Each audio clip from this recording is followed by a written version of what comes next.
आयुर्वेद के द्वारा विभिन्न रोगों का उपचार किया जा रहा है। लोगों का विश्वास भी इसको लेकर बढ़ा है। आयुर्वेदिक इलाज की पद्धति इतनी प्राचीन है कि हमारे इतिहास में भी इसको लेकर प्रमाण मिलते हैं। आज एलसी न्यूज की टीम हरिद्वार के झबरेड़ा में पहुंची, जहां पर टीम के द्वारा झबरेड़ा के सुप्रसिद्ध वैद्य राम कुमार वर्मा से बातचीत की गई और इनसे आयुर्वेदिक इलाज पद्धति के बारे में जानकारी ली गई। तो आइए आपको लेकर चलते हैं झबरेड़ा। राम कुमार वर्मा ने एलसी न्यूज से क्या कहा, आइए आपको दिखाते हैं। आज हम पहुंचे हैं हरिद्वार के झबरेड़ा में, जहां हमारे साथ हैं झबरेड़ा के सुप्रसिद्ध वैद्य राम कुमार वर्मा जी। वैद्य जी ने आयुर्वेद के द्वारा कई असाध्य रोगों का इलाज किया है और यही कारण है कि आज इनकी प्रसिद्धि दूर दूर तक है।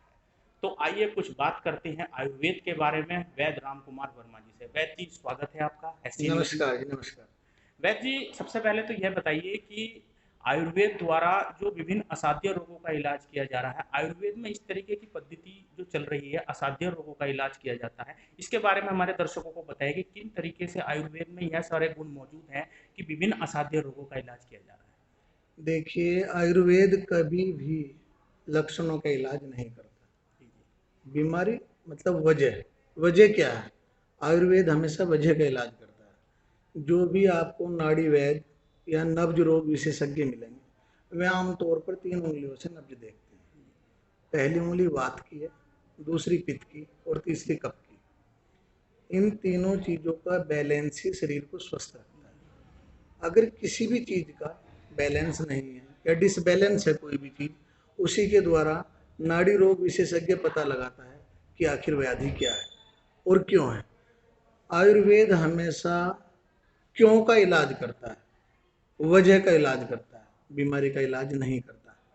जहाँ आपके यूट्रसिस्ट फाइब्रोड के लिए डॉक्टर ऑपरेशन बोलते हैं, वहाँ आयुर्वेद आज भी वह ताकत रखता है कि बिना किसी ऑपरेशन के, बिना किसी शल्य के उसको निर्मूल किया जा सके। कैंसर, रसोली, पित्ताशय की पथरी, डॉक्टर लोग बोलते हैं कि पित्ताशय की पथरी निकल ही नहीं सकती। क्यों नहीं निकल सकती?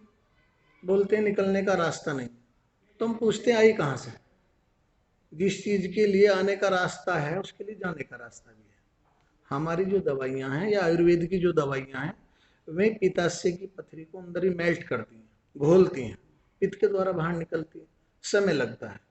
शरीर में पित्त की पथरियाँ बनना कोलेस्ट्रॉल का बढ़ने का सूचक है।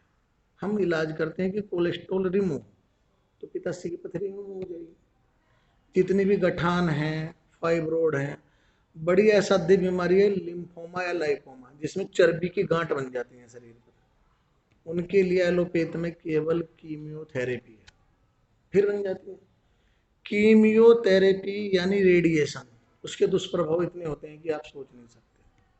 जहाँ किडनी रोगों के लिए एलोपैथ में सिर्फ और सिर्फ डायलिसिस प्रक्रिया है, वहाँ आयुर्वेद आज भी किडनी को उसकी पहले वाली अवस्था में, एक दवाई का नाम है पुनर्नवा।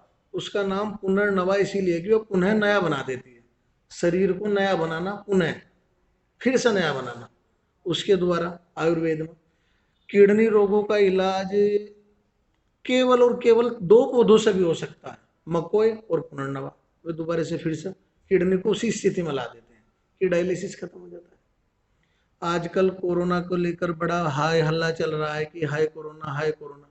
लेकिन अच्छी बात यह है कि कोरोना से भारत में मृत्यु दर कम है। उसके पीछे सिर्फ और सिर्फ एक ही कारण है, भारत की रसोई।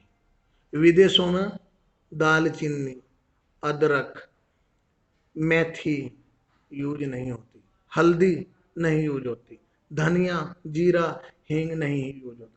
हमारे जो पूर्वज थे वो बहुत बड़े विज्ञानी थे।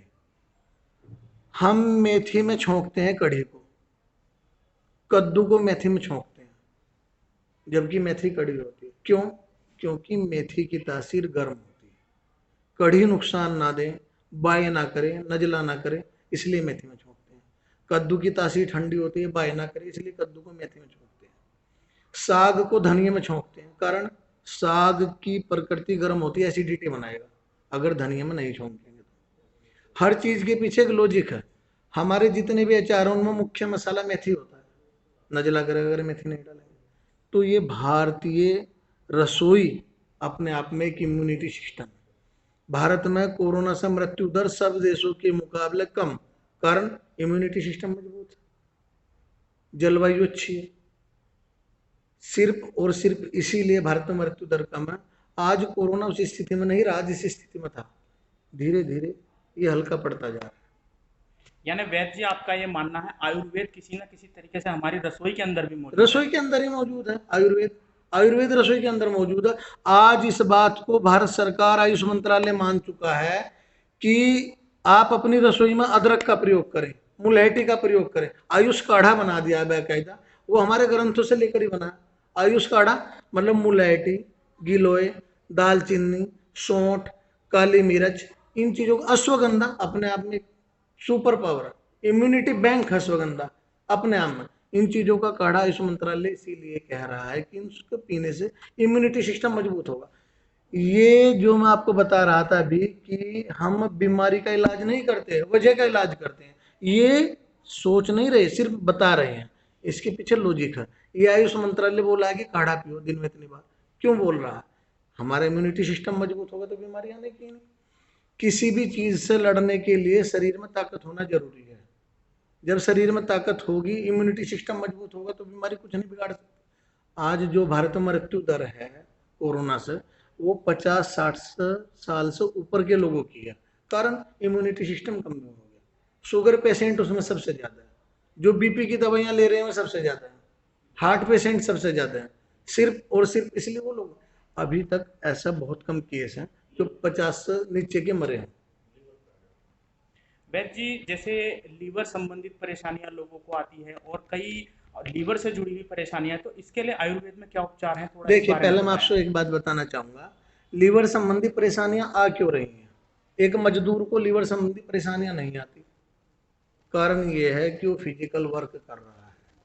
आम लोगों को लीवर संबंधी परेशानियां सिर्फ और सिर्फ इसलिए आ रही है, उनका लीवर फैटी सिर्फ इसलिए हो रहा है कि वो अपने अंदर कैलोरी ले तो रहे हैं, उसको जला नहीं रहे, बर्न नहीं करे, खर्च नहीं कर रहे। जब तक कैलोरी को खर्च नहीं करेंगे, शरीर उसको स्टोर करेगा, शरीर स्टोर करेगा, लीवर फैटी हो जाएगा। हम लोग आज फास्ट फूड की तरफ सबसे ज्यादा चल रहे हैं। फास्ट फूड बन किस में रहे हैं? रिफाइंड में। रिफाइंड कैसे बनता है? रिफाइंड को इतना तेज गर्म किया जाए कि वो हल्का हो जाए, उसके अंदर कुछ बचता ही नहीं। आज भारत में सबसे ज्यादा बीमारी देने के लिए दो चीज मशहूर है, रिफाइंड और रिफाइंड नमक। अब डली वाला नमक लोगों ने खाना बंद कर दिया। हमारे आपके माता पिता डली वाला नमक खाते थे, मोटा मोटा नमक लाते, डली वाला नमक अब कोई नहीं खाता, आयोडीन नमक खा रहे। वैद्य जी, आयुर्वेद को कोई ताजा अनुभव आप अपना हमारे दर्शकों से साझा किए, किसी असाध्य रोग का इलाज आपके द्वारा अभी हाल ही में किया गया हो, कोई ताजा अनुभव आपका बताएं। ताजा अनुभव तो मेरे पास रोज आते हैं। अभी 2 महीने पहले, 3 महीने पहले मार्च में एक पेशेंट आए थे, उनका नाम है रचित वर्मा, लुधियाने से आए थे अपने बच्चे के इलाज के लिए। बच्चे नहीं थे, नब्ज देखी, नब्ज देखने के बाद बताया कि भैया आप एक बार अल्ट्रासाउंड करा लें, मेरे को लग रहा है कि अंदर यूट्रस में फाइब्रोइड सिस्ट रसोली है। उन्होंने कहा जी बहुत सारे करा लिए, मैंने कहा एक बार और करा लो। उन लोगों ने दवाई नहीं ली, चले गए। वहां जाकर उन्होंने कराया, मैं आपको उसकी रिपोर्ट दूंगा, दोनों रिपोर्ट मेरे पास हैं। वहां जाकर करा तो 17 सेंटीमीटर की, मिलीमीटर की नहीं, रसोली आई। डॉक्टर सबको मिले, डॉक्टर्स ने बोला कि ऑपरेशन। यहाँ बात हुई, दवाइयाँ यहीं से भेजी गई। 2 महीने बाद 2 जून को उनका फोन आया, रसोली रिमूव हो गई। कितने खुश हो लोग। यानी आयुर्वेद द्वारा रसोली जैसी परेशानियों का भी सफल इलाज। बिल्कुल सफल इलाज, बिल्कुल गारंटी से, दावे से। मेरे पास ऐसे बहुत सारे पेशेंट हैं, बहुत सारी रिपोर्ट्स हैं जिनको डॉक्टर्स ने बोल दिया था। अभी एक वकील साहिबा थी गाजियाबाद की, मैं नाम तो नहीं लेना चाहूँगा, उनको डॉक्टर्स ने बोल दिया था कि इम्पॉसिबल है। रिकॉर्डिंग भी है मेरी उनके पास, जो फोन पर उन्होंने बताई थी। उनको जो 6 यूट्रस में 86 गुना 83 mm की थी, और नवंबर में मेरे पास आए, जनवरी में दोबारा उन्होंने रिपोर्ट कराई, 2 महीने में वो उस डॉक्टर के पास लेकर गए। डॉक्टर ने कहा इम्पॉसिबल है। उन्होंने कहा जी मेरे पास पुरानी रिपोर्ट भी रखी हो, पुरानी रिपोर्ट लेकर गए। डॉक्टर्स ने कहा वैद्य जी का नंबर दो, डॉक्टर्स का मेरे पास फोन आया, कैसे संभव? हमने कहा आप हमारे पास पेशेंट भेजिए, हम दिखाते हैं। अच्छा वैद्य जी, जो आयुर्वेद पद्धति है, क्या आप ऐसा इसमें मतलब कोई ऐसा परिवर्तन आप बताएं दर्शकों को कि आयुर्वेद में क्या ऐसी, आयुर्वेद को प्रोड्यूस मतलब लोगों के आगे जो करने के लिए, प्रसारित करने के लिए क्या करना चाहिए, किस तरीके से इसका प्रचार प्रसार हो? जब इसमें विभिन्न असाध्य रोगों का इलाज चल रहा है, तो क्या ऐसा इसका प्रसार करने का आप कुछ इस बारे में सुझाव दें? देखिए, मैं आपसे एक ही बात कहना चाहूँगा। अभी मेरे पास एक कटिंग रखी है अखबार की, परसों मैंने पढ़ी थी, वो मुझे नहीं पता कब की छपी हुई है। आयुष मंत्रालय ने निर्देश जारी कर दिए हैं कि एमबीबीएस डॉक्टर भी आयुर्वेद पढ़ेंगे। इसका मतलब ये है कि अब भारत को उसकी असली ताकत का पता चल चुका है। मैं आपसे बताऊं, आज लोग बोलते हैं कि शल्य चिकित्सा यानी ऑपरेशन सर्जरी विदेशों की देन है। नहीं, गलत। बहुत बड़े महर्षि भी हैं, उनका नाम था सुश्रुत। वर्ल्ड वार में भी उन्होंने लोगों को ऑपरेशन किए हैं। वो बेहोश करने के लिए, एनीस्थीसिया देने के लिए केवल उनको मदिरा पिलाते थे। टून हुआ, ऑपरेशन कर दिया। यहाँ तक कि ग्राफ्टिंग यानी त्वचा प्रत्यारोपण भी भारत की देन है दुनिया को। धीरे धीरे लोग आ रहे हैं वापस आयुर्वेद की तरफ। आज आयुर्वेद का बहुत प्रचार प्रसार करा दिया, भला हो कोरोना ने लोगों को दिखा दिया कि इम्यूनिटी सिस्टम मजबूत है, सब कुछ ऑल इज वेल। कोरोना कुछ भी नहीं बिगाड़ सकता आपका, अगर आपका इम्यूनिटी सिस्टम, अगर आप मजबूत हो, दुश्मन कितना ही मजबूत हो, आपको कुछ नहीं कर सकता। वैद्य जी, कोई और जानकारी आप हमारे दर्शकों को देना चाहेंगे उपचार से संबंधित, लोगों को आपसे मिलने के संबंधित, इस संबंध में? देखिए, मैं ये तो नहीं कहता कि मैं हर समय फ्री रहूँगा, फ़ोन कर लें, ऐसा नहीं कहूँगा। जिनको जो भी समस्या है, अपनी समस्या अपने नाम और पते के साथ लिखें, और मेरा व्हाट्सएप नंबर है 9719546268। इस पर अपनी समस्या भेज दें। जैसे मुझे समय लगेगा, धैर्य रखें, मैं उनकी समस्या का जवाब ज़रूर दूँगा। तो वैद्य जी का जो नंबर है वो हमारे डिस्क्रिप्शन बॉक्स में शो हो रहा है, और वैद्य जी आपको उपलब्ध होंगे, आपको अवश्य ही आपकी समस्या का उपचार बताएंगे। खास रिपोर्ट में इतना ही। हमारे साथ थे झबरेड़ा के सुप्रसिद्ध वैद्य राम कुमार वर्मा जी, जिन्होंने हमें बताया कि किस तरीके से कोरोना और कई ऐसी घातक बीमारियां जो हैं जिनसे आयुर्वेद में सफल इलाज किया जा रहा है, और इन्होंने यह भी बताया कि आयुर्वेद हमारे घर की रसोई में भी मौजूद है। तो ये जो जानकारियां हैं इनके द्वारा हमारे को दी गई हैं, हमारे दर्शकों को दी गई हैं, ये बहुत ही उपयोगी जानकारी हैं। मैं आशा करता हूं कि आगे भी वैद्य जी इसी तरीके से लोगों का मार्गदर्शन करते रहेंगे। वैद्य जी, धन्यवाद आपका। नमस्कार।